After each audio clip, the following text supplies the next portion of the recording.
नमस्कार, जय हिंद, वंदे मातरम। मैं हूं आपका अपना दीपक विश्वकर्मा और मैं आज आपको दिखाने वाला हूं भाई लंदन के खेत। क्या भाई लंदन में खेत कैसे होते हैं?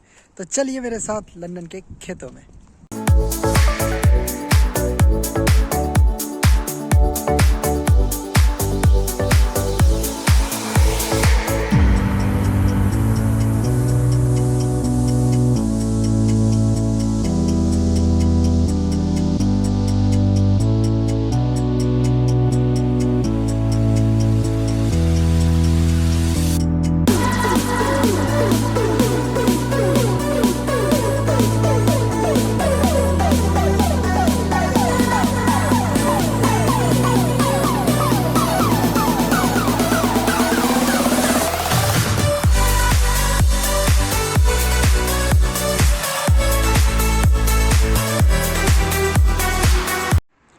तो जैसे कि आप देख सकते हैं सामने ये खेत रहा, इसमें अभी बेल बने हुए हैं। ये इसका खेत का फाटक है पूरा कुछ इस तरीके से।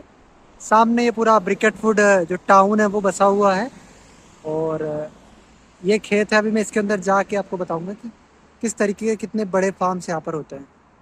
तो देखिए मैं इस वक्त हूँ खेत के अंदर और जो खेत है जहाँ तक आपकी नज़र जा रही है ये एक ही इंसान की प्रॉपर्टी है। लाइक इसमें ऐसा नहीं है कि भाई बीच में मेड़ है तो किसी और का हो गया, नहीं। सिंगल प्लॉट काफ़ी ज़्यादा बड़ा है, लगभग 200 एकड़ से कम तो मुझे लगता नहीं है ये, क्योंकि ये काफ़ी ज़्यादा बड़ी प्रॉपर्टी है और ऊंची नीची है। ये लेवल नहीं है, मैं मानता हूँ ये लेवल नहीं है क्या। और इसमें जहाँ तक मुझे पता है इसमें बारले की जो फसल थी वो बो रखी थी इन लोगों ने। और देखिए हार्वेस्टर ने भी कितनी प्यार से इसको काटा है एकदम पूरा लेवल में। और उसके बाद में जो नरवाई थी इन लोगों ने उसको जलाया नहीं है बल्कि उसका बैल बनाया है। बैल किसको बोलते हैं? तो बैल जो होता है एक तरह का गट्ठा हम बोल सकते हैं, या हम इसको गट्ठा ही कहेंगे।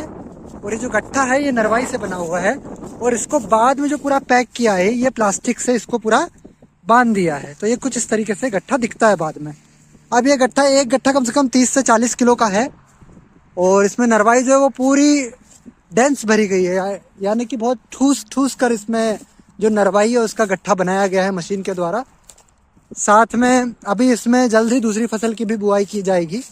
आई गेस जहाँ तक मुझे लग रहा है कि ये लोग अभी एक ही फसल लेते हैं, क्योंकि जब मैं जनवरी में आया था तब इसमें फसल की बुआई की गई थी और लगभग जून में काटी गई थी। तो देखिए कुछ इस तरीके के ये खेत है और जहाँ तक आप देख सकते हैं आगे तक बेले बने हुए रखे हैं। तो बहुत ही बारीकी से, और आप टायर के फुटप्रिंट्स देख सकते हैं कि भाई अगर ये फुटप्रिंट्स हम देखते हैं, अगर टायर प्रिंट्स अगर हम देखते हैं तो कितनी बड़ी बड़ी मशीनों का यूज़ किया गया है यहाँ की खेती करने के लिए। और एक चीज़ और मैं आप यहाँ पे मैंने नोटिस करी है, वो बहुत यूनिक चीज़ है। हालांकि यूनिक तो नहीं, मैं नॉर्मल भी बोल सकता हूँ, लेकिन ये यूनिक इसलिए क्योंकि ये यहाँ के हर एक खेत में है। चलिए मैं दिखाता हूँ वो क्या है। तो भाई इस तरीके से जो ये लोग फेंसिंग करते हैं यहाँ पर, भाई खेतों की प्रोटेक्शन के लिए, ये पूरे खेत में है जहाँ तक ये प्रॉपर्टी गई हुई है उनकी, पूरे खेत में इस तरीके से लकड़ी की फेंसिंग करते हैं। और हमारे भारत में भी, मध्य प्रदेश में स्पेशली, हमारे एक एरिया है हमारे यहाँ, वहाँ पे जिसे हम पहली पार कहते हैं, वहाँ पे भी हमें वुडन की फेंसिंग देखने को मिलती है। लेकिन इस तरीके से पूरा प्रॉपर कट टू कट, देखिए फ्रेम्स भी है तो पूरे एकदम नाप करके और हर एक चीज़ बहुत मेंटेन करके इन्होंने लगाई है। उसके बाद में इसकी फेंसिंग देखिए, इसी फेंसिंग का मैं जिक्र कर रहा था कि ये देखिए पूरे खेत में है। ये यहाँ से है, ये पूरी फेंसिंग उधर आखिरी तक गई है और जहाँ तक खेत की बाउंड्री है पूरे में फेंसिंग है। और कितना प्यारा लगता है, देखिए बैल बनी हुई है, पॉल्यूशन नहीं हो रहा है कुछ भी। और रिसोर्सेज का पूरा पूरा यूज़ अगर कोई करना सीख सकता है तो हमें इनसे सीखना चाहिए कि भाई हम नरवाई को किस तरह ना जलाकर, वायु को प्रदूषित ना करके एक चीज़ को हम रीयूज़ कर सकते हैं, और वो चीज़ है नरवाई। अब देखिए ये कुछ एरियल व्यू है इस खेत का।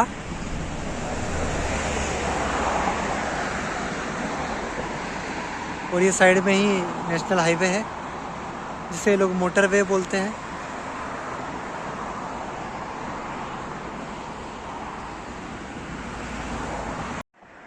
देखिए यहाँ पर जो ये सामने आपको पोल दिख रहा है, ऐसे ही एक पोल आगे भी दिख रहा होगा और उस पोल के नीचे उस खेत की डीपी लगी हुई है, यानी कि ट्रांसफार्मर।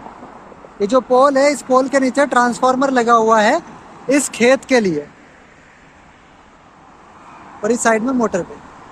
नरवाई का जो बेस्ट यूज़ है वो यहाँ के लोग ही करते हैं जहाँ तक मुझे लग रहा है। मतलब ऐसा नहीं कि सिर्फ यूके के लोग हैं, दूसरी भी कंट्रीज के लोग हैं, लाइक यूएसए, ऑस्ट्रेलिया में भी ये प्रैक्टिस की जाती है कि भाई जो नरवाई होती है उसको जलाते नहीं है लोग, बेल बनाते हैं और फिर बेल को रीयूज़ करते हैं जानवरों को खिलाने के लिए, भट्टी में जलाने के लिए और कई सारे अलग अलग यूजेस के लिए। तो ये हम बेस्ट प्रैक्टिस बोल सकते हैं फार्मिंग की, और ये प्रैक्टिस हम इंडिया में भी एप्लीकेबल कर सकते हैं। कुछ पार्ट्स में ये स्टार्ट भी हो चुकी है, लाइक पंजाब में अब कुछ कुछ जगह पर बैल बनना स्टार्ट हो चुके हैं। तो ऐसे ही हम लोग रीयूज़ रिसाइकल कर सकते हैं चीज़ें। आज के लिए सिर्फ इतना ही। ऐसे ही और ब्लॉग्स के लिए मुझे सब्सक्राइब कीजिए। जय हिंद, वंदे मातरम।